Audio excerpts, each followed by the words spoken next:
لشکر آپس میں لڑ رہے ہیں ایک میدان، ایک جنگلی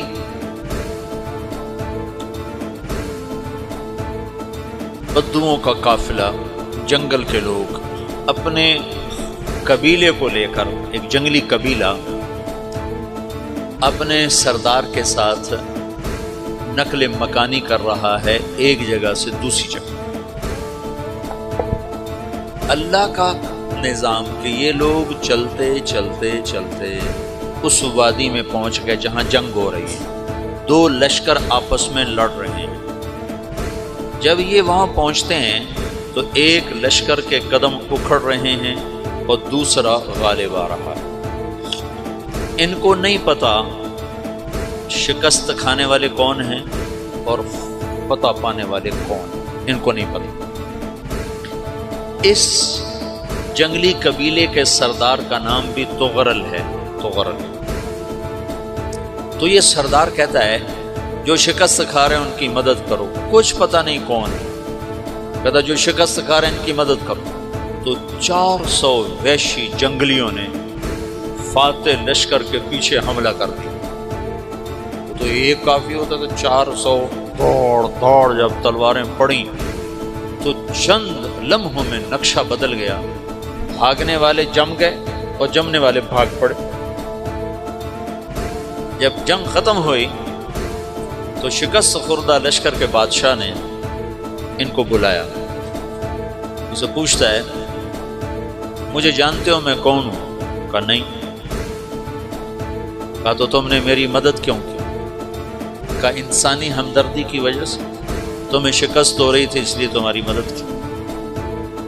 اور اس نے اپنا تعارف کرایا، میں ہوں سلیمان سلجوقی ترکی کا بادشاہ۔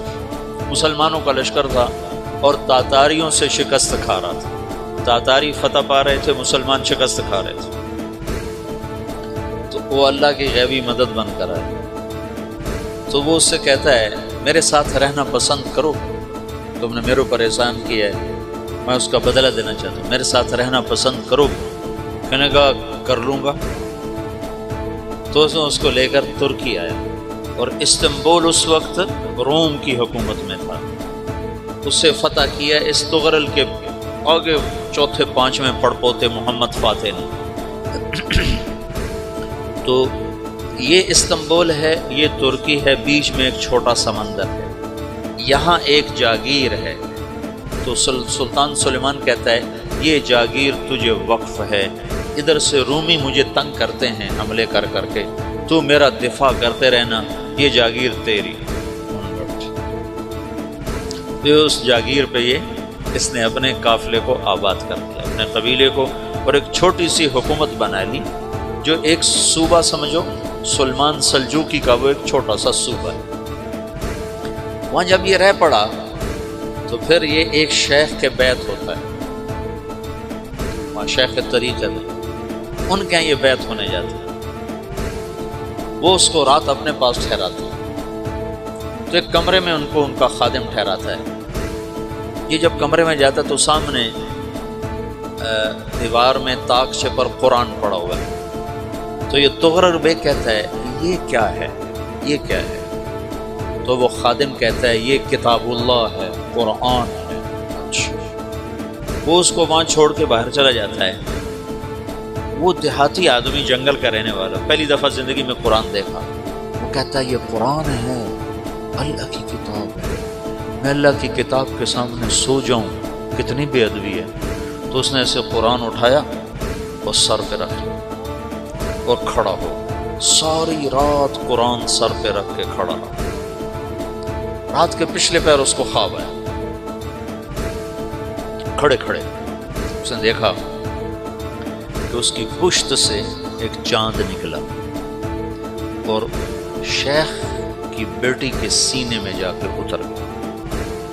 پھر اس لڑکی کے سینے سے ایک درخت نکلا جو پھیلتے پھیلتے پھیلتے 3 بر اعظم پہ چھا گیا، افریقہ پر، یورپ پر، ایشیا۔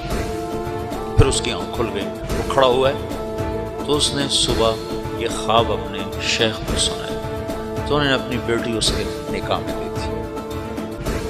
اس بیٹی سے ایک بچہ پیدا ہوا، تغرل بیگ نے اس کا نام رکھا عثمان، عثمانی ترک نام سنو، جو میں نے کل بتایا تھا کہ 1924 میں وہ خلافت ختم ہوئی۔ تو ایک بیٹا پیدا ہوا عثمان، عثمان نے پھر ایک نئی اسلامی حکومت کی بنیاد رکھی جو 1924 تک چلتی رہی، کوئی 800 سال یہ حکومت چلی۔ تو حکومت کا شیرازہ بکھرا لیکن پھر جڑ جاتا تھا، اور وہ قرن اول والا جوڑ کبھی نہ پیدا ہوا، ٹکڑے بن گئے۔ ان ٹکڑوں میں اللہ لوگ پیدا کرتا رہا جو دعوت دیتے رہے۔